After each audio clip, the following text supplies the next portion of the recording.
We returned home, and Brian, as usual, had forgotten his keys in the car. His perpetual forgetfulness brought a smile to my face. We laughed as I retrieved my keys to open the door. He kissed me goodbye and drove off to his meeting, leaving me alone with the feeling of a day well spent. I couldn't stay home on such a quiet night, so I decided to take a walk in the nearby park. The cool air pleasantly refreshed my face, and I enjoyed the solitude until I noticed a man sitting on a bench. He was reading a book, engrossed in the lines, but sensing my gaze, he looked up and smiled. It was Mark. "Good evening," I nodded, not expecting a response. "Good evening," he replied, his voice unexpectedly soft and calm. We exchanged a few words, as is usual between chance acquaintances, and I learned that he lived nearby and often came here to read. His tranquility immediately set him apart from the people I usually encountered. We talked a little more, and I headed home, still holding his image in my mind, a man who wasn't in a hurry to live, unlike the everyday routine I was accustomed to. But that evening felt unusual to me. For the first time in a long while, something new arose in my life, something I hadn't anticipated.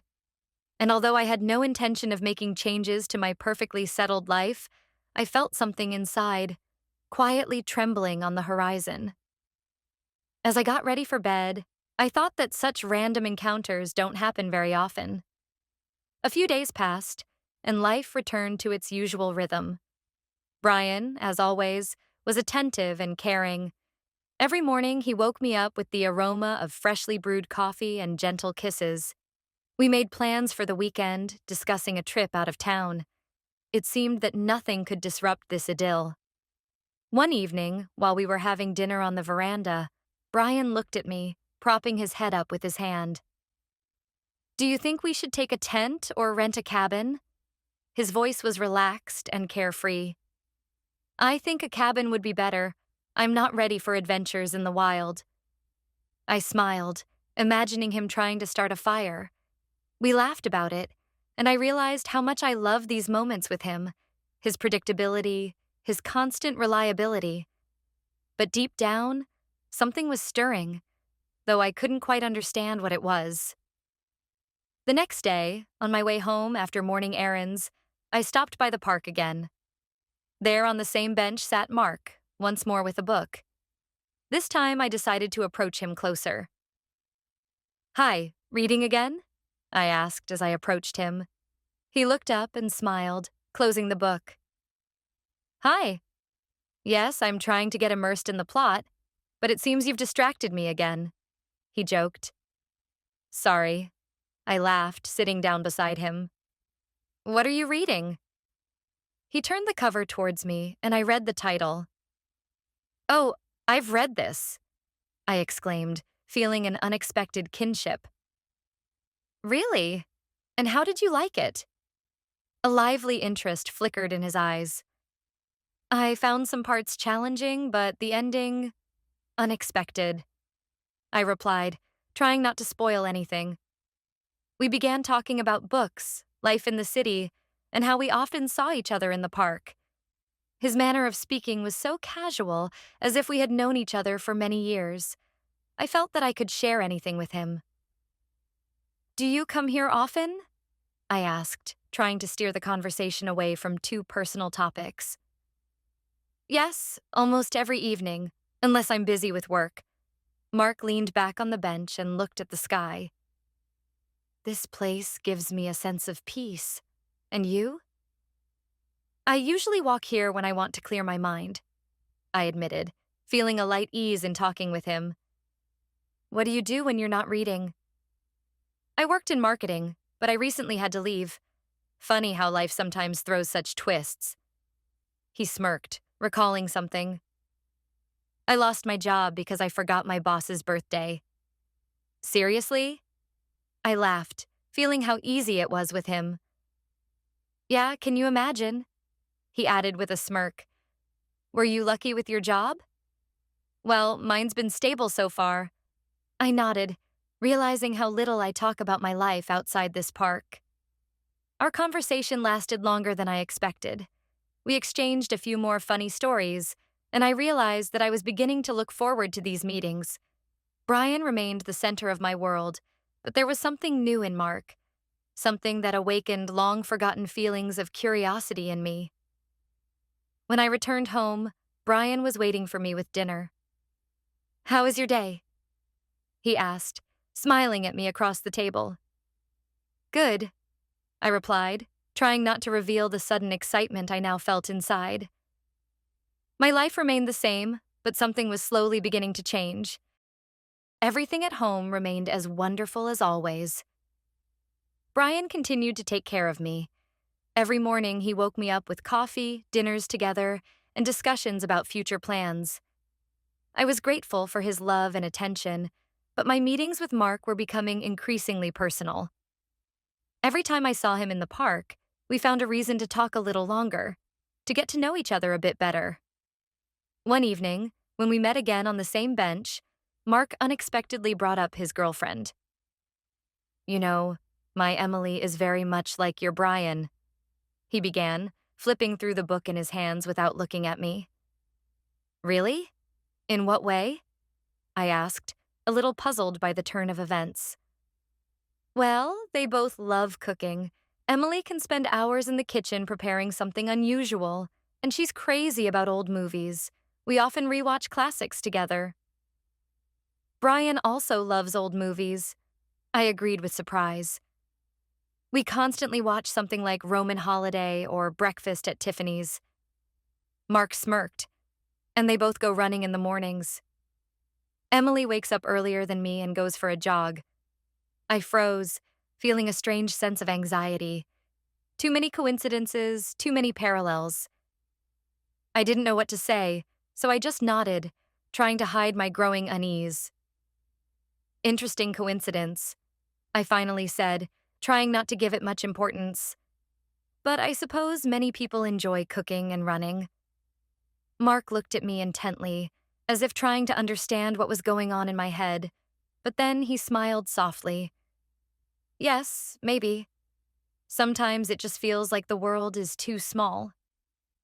The conversation shifted to lighter topics, and I tried to distract myself from my thoughts, but I couldn't shake the increasing doubt. Why were these coincidences unsettling me? Brian and I were happy together. Wasn't that what mattered most? When I returned home, Brian was waiting for me with another dinner. He approached me with a plate, smiling. "I made your favorite shepherd's pie. You're home later today? Everything all right?" "Yes, everything's fine," I replied, sitting down at the table and trying to smile in return. When Brian and I set out on our planned trip out of town, I tried to convince myself that everything was as usual. We drove along a winding road, listening to our favorite songs, and Brian cheerfully hummed along with the radio. He was always in a good mood, especially during trips like these. "You know," he said, smiling as he bounced in his seat to another song, "I think we should do this more often. You love nature, and I feel like I become a better person when we're alone in the wilderness." "Yeah, I do like it," I replied, trying to recapture the sense of peace that always accompanied him. But inside, there was a shadow I couldn't ignore. The thought of the coincidences Mark mentioned about his Emily wouldn't leave me alone. I was thinking about her too much, drawing too many parallels. When we arrived at our destination, we quickly set up the tent and unpacked our things. In the evening, as the fire crackled, I tried to relax, but my thoughts kept drifting back to that conversation with Mark.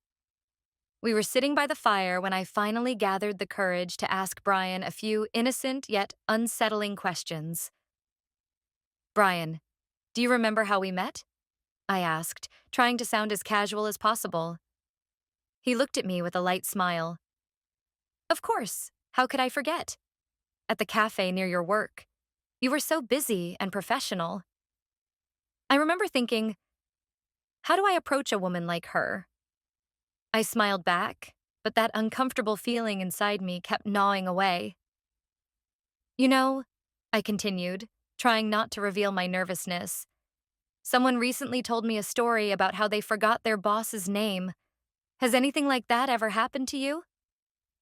He raised his eyebrows in surprise and laughed. No, I've always been good with the higher-ups. Who forgot? Mark? That casual question hit me like a lightning bolt. I never expected Brian to mention his name. My heart started racing, but I tried to keep my composure. Yeah, Mark. We were talking about it recently. When we went to bed, Brian quickly fell asleep, his breathing soft and steady. Nothing in his behavior suggested infidelity or hidden secrets, but my thoughts continued to spiral around the same idea. Was I missing something? Was there something important I was overlooking? When we returned home after the trip, I couldn't shake the obsessive thoughts. The tension inside me kept building, demanding release. I knew I had to figure out my suspicions somehow, and the best place to do that was the park. It was there that my doubts had begun, and it seemed likely I'd find my answers there too. In the afternoon, I went back to where I usually saw Mark. Just as I expected, he was in his usual spot, on the same bench with a book in hand. When he saw me, a light smile crossed his face. Hey, you again? He said, closing his book and standing to greet me. Hi, I replied, feeling the tension tightening inside me. Do you have a moment? I need to talk. Of course, Mark said, noticing the shift in my voice. Did something happen? We sat down on the bench, and as I gathered my courage, I made a desperate decision. Mark, I have to tell you something. I have this strange feeling that our lives are connected by more than just random meetings. He furrowed his brow, clearly not understanding where I was going with this. Connected? What do you mean? I've been thinking a lot about our conversations, all those coincidences with your Emily and my Brian. It's been bothering me, and I think we need to compare their photos. Mark froze, stunned by my words. He looked at me for a long time, trying to process what I'd said. You're serious? He finally asked. Yes, I need to know the truth. I can't keep living in this uncertainty, I replied firmly. Mark hesitated for a moment, then pulled out his phone. I did the same. Our hands trembled as we exchanged screens with photos of our partners. The image in front of me froze, and it took me a few seconds to grasp what I was seeing. It was the same person. Brian and Emily. They were the same man. It felt like the entire world collapsed in a single moment. I stared at the photo, unable to believe my eyes. This is impossible, Mark whispered, looking at my phone, equally stunned. But it's true, I barely managed to say. We're both dating the same person. Mark sat in silence for a long time, trying to digest what had just happened. I didn't know what to do or what to say. My perfect life, the one I had believed in so much, had crumbled in a matter of minutes. Everything I thought was real had turned out to be a lie. What do we do now? Mark finally asked, his voice filled with confusion. I didn't have an answer. Sitting on the bench, we both remained silent, lost in our thoughts. My head was spinning, as if the world around me had suddenly lost its familiar shape. Brian, the man I shared my life with, and Emily, the woman Mark had been building a relationship with, turned out to be the same person. The questions I had avoided for so long now stood before me, like an unsolvable puzzle. We have to do something about this. Mark broke the silence, his voice quiet but firm. I know, I replied, barely holding back the tremble in my voice. But how? What do we even say? I don't want to just storm in and start a scene. Mark looked at me, his eyes full of understanding. He nodded slowly. Agreed. If we both explode right now, it'll only make things worse. Maybe we should gather more evidence first? Figure out how long this has been going on. Do you think they knew about us? I asked, feeling my anxiety grow. The thought that Brian might have been lying to me all this time was unbearable. I'm not sure, Mark admitted. But if they've been playing us, they've clearly thought this through carefully. I nodded, realizing that he might be hurting just as much as I was. At some point, an odd but strangely natural sense of closeness formed between us. We were both caught in the same chaos. Then we'll watch and wait, I suggested. We need to understand what's really happening before making any decisions. All right, Mark agreed. But what if this drags on? Are you sure you can handle it?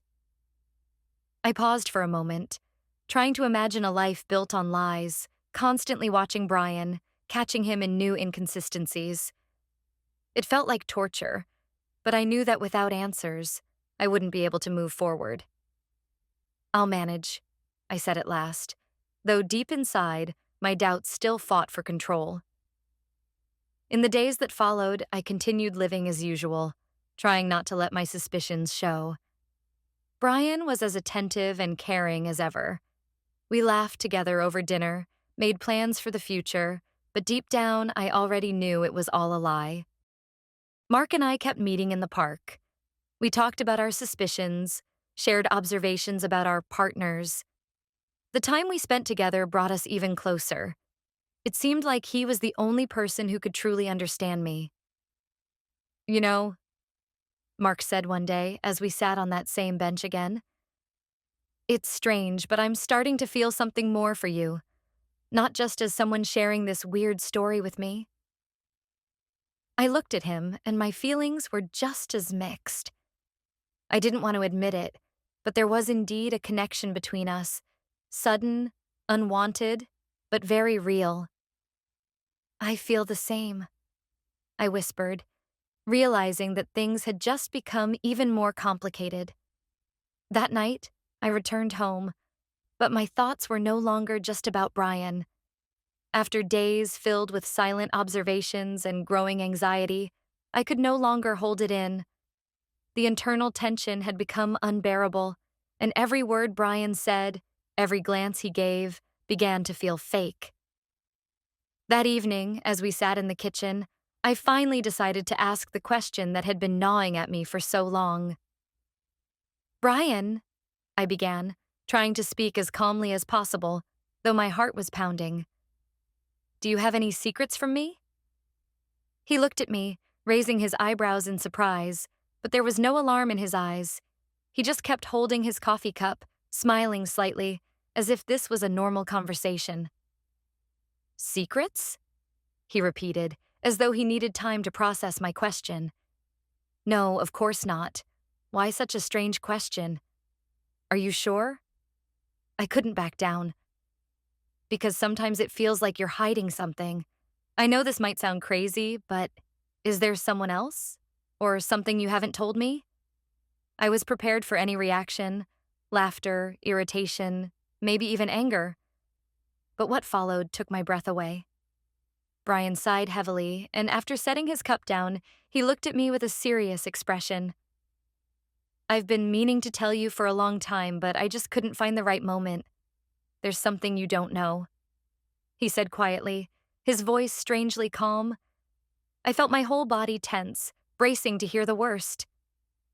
I have a twin brother. His name is Josh. We haven't spoken in years, he continued, looking me directly in the eyes. I froze. A twin brother? This was the last thing I expected to hear. A twin brother? Why have you never told me about him? I asked, shocked by the revelation. We cut ties a long time ago, Brian said, lowering his gaze. Josh used my name, my documents, to start a new life. He was always unpredictable. I didn't want you to know about him. It's a dark part of my past, and I've tried to keep it away from us.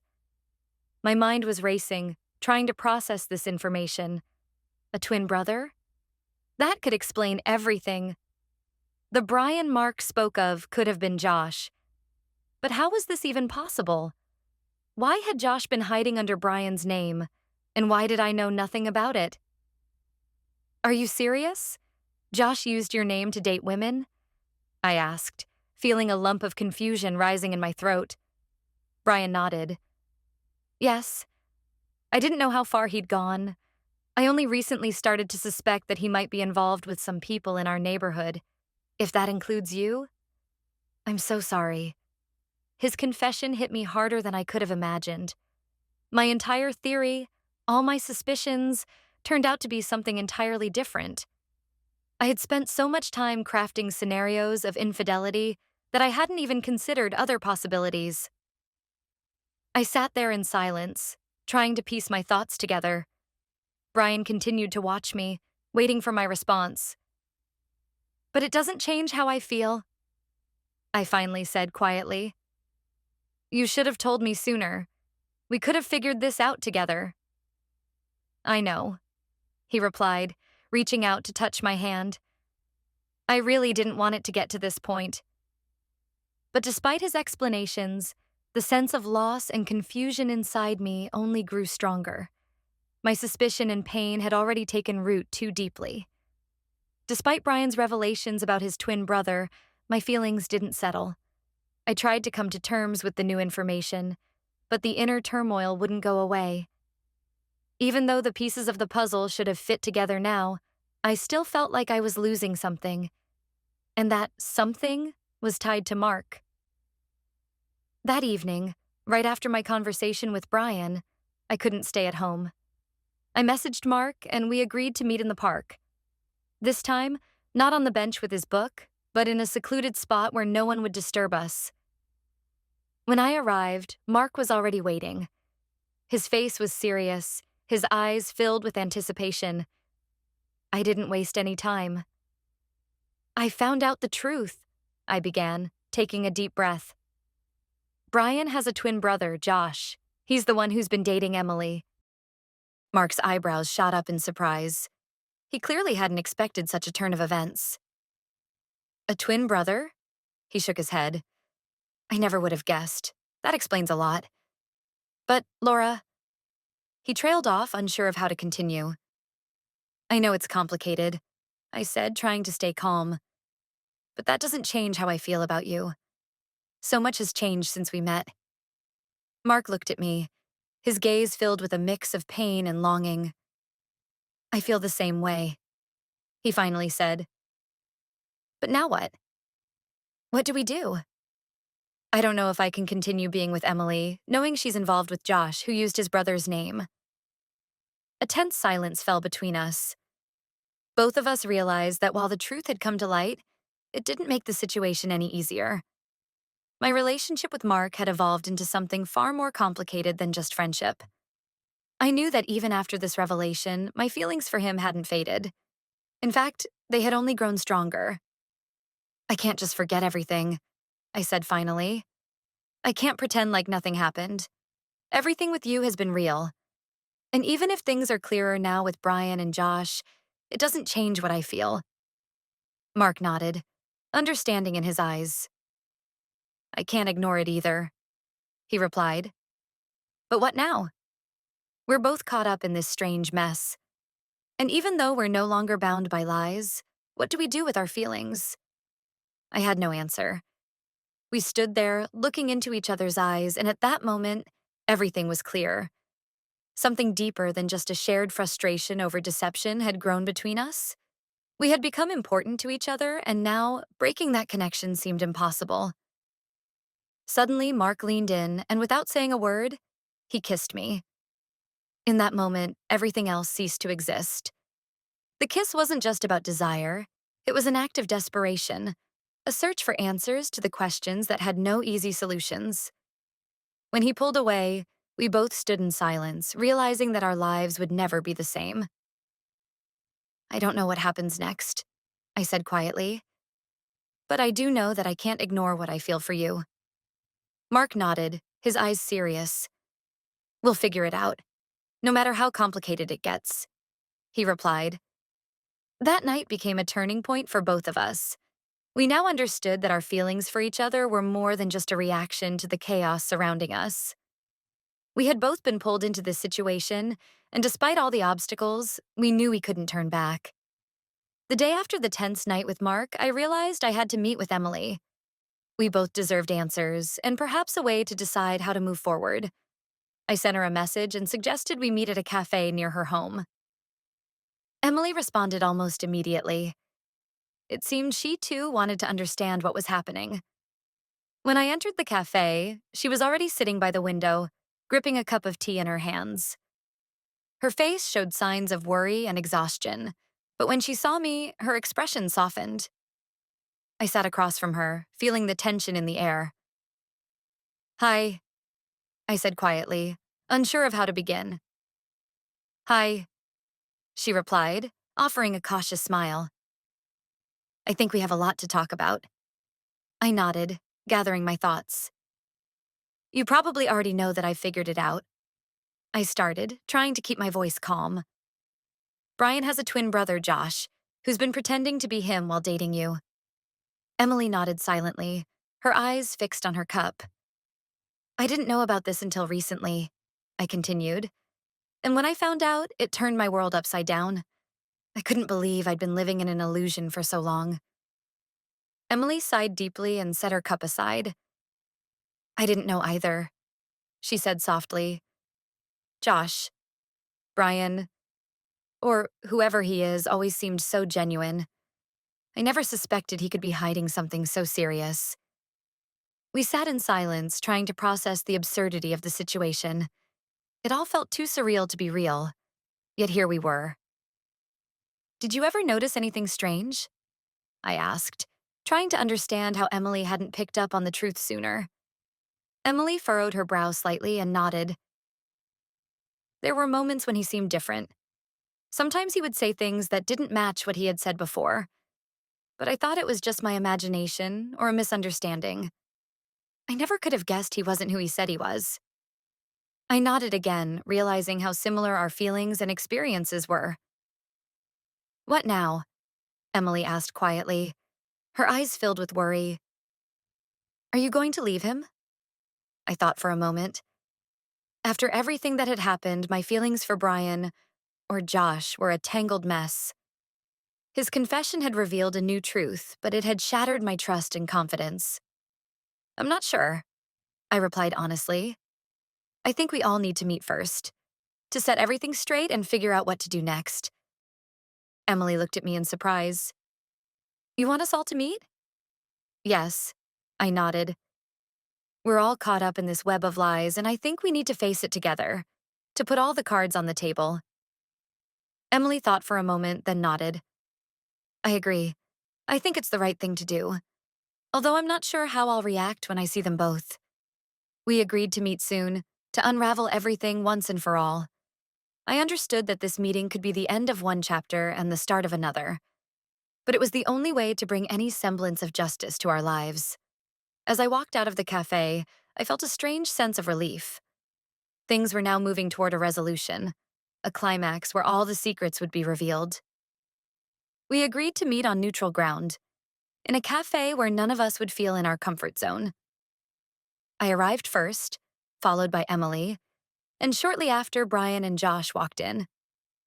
When they entered, I felt my heart stop for a moment. The two men looked so alike, yet their faces revealed completely different personalities. Brian appeared troubled, while Josh was closed off, as if he knew his game was finally over. We sat at the table, and a heavy silence fell over us. It was Emily who broke it first. "We need to talk," she began, her voice trembling. "This whole time you—" She looked at Josh. "You used your brother's name to be with me?" Josh pressed his lips together, avoiding eye contact as he quietly answered. "Yes, I used his name. And I know it was wrong, but at the time I didn't see another way out.